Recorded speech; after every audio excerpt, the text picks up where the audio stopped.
Hello friends.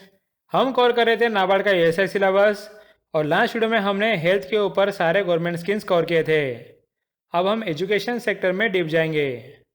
सबसे बड़ा topic बहुत इजी है, that is status and system of education.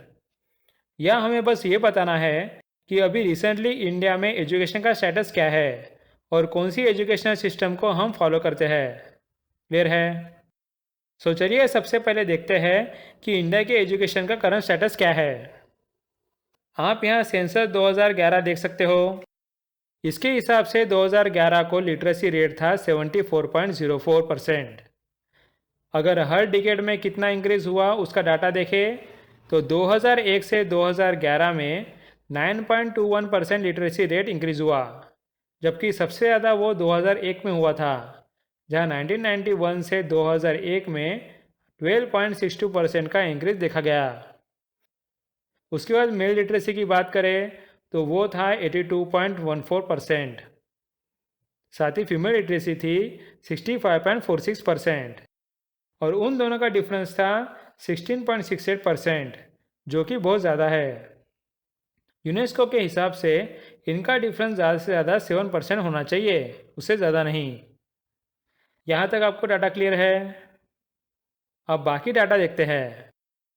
अगर हम स्टेट्स और यूनियन टेरिटरीज की बात करें तो केरला में सबसे ज़्यादा लिटरेसी रेट है। उसके बाद आते हैं दिल्ली, महाराष्ट्र और तमिलनाडु। नेक्स्ट सबसे कम लिटरेसी लेवल देखी गई बिहार में। उसके बाद अरुणाचल प्रदेश, राजस्थान और झारखंड। बिहार का लिटरेसी रेट था 63.8% और विमेन लिटरेसी रेट था 53.3%।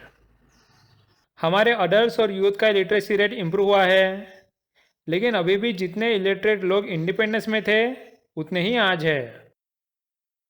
उसके बाद लिटरेसी के जेंडर गैप के बारे में मैंने पिछले स्लाइड में ही एक्सप्लेन किया था कि कैसे हमारा जेंडर गैप 16.68% है, जो कि यूनेस्को के 7% से बहुत ज़्यादा है। लेकिन फिर भी देखा जाए तो 2001 से 2011 में जेंडर गैप में बहुत इम्प्रूवमेंट हुआ। उस डिकेड में मेल लिटरेसी बस 6% पॉइंट से इंक्रीज हुआ, लेकिन फीमेल लिटरेसी में इंक्रीमेंट 12 परसेंटेज पॉइंट का था। इसका सबसे बड़ा श्रेय बिहार को जाता है, जहाँ फीमेल लिटरेसी रेट 33% से बढ़कर 53% हो गया था। लेकिन इतने से ही हमें खुश नहीं होना चाहिए। अभी भी वर्ल्ड लिटरेसी रेट 86.3% है और इंडिया उसके आसपास भी नहीं है। सो फ्रेंड्स, क्या आपको सेंसस में लिटरेसी के सारे इंपॉर्टेंट पॉइंट्स क्लियर हो गए? अब यहाँ नेक्स्ट हम देखते हैं कि अभी के इंडियन एजुकेशनल सिस्टम का स्ट्रक्चर क्या है। देखो, इंडिया का एजुकेशन सिस्टम 4 लेवल पे डिवाइड किया जा सकता है। एक तो प्री प्राइमरी लेवल, उसके बाद प्राइमरी और एलिमेंट्री लेवल, फिर सेकेंडरी लेवल और लास्ट में हायर एजुकेशन लेवल। अब प्री प्राइमरी लेवल में नर्सरी के बच्चे पढ़ते हैं, जहाँ 5 से 6 साल के बच्चे होते हैं। नेक्स्ट प्राइमरी और एलिमेंट्री लेवल पे 6 से 14 साल के बच्चे पढ़ते हैं।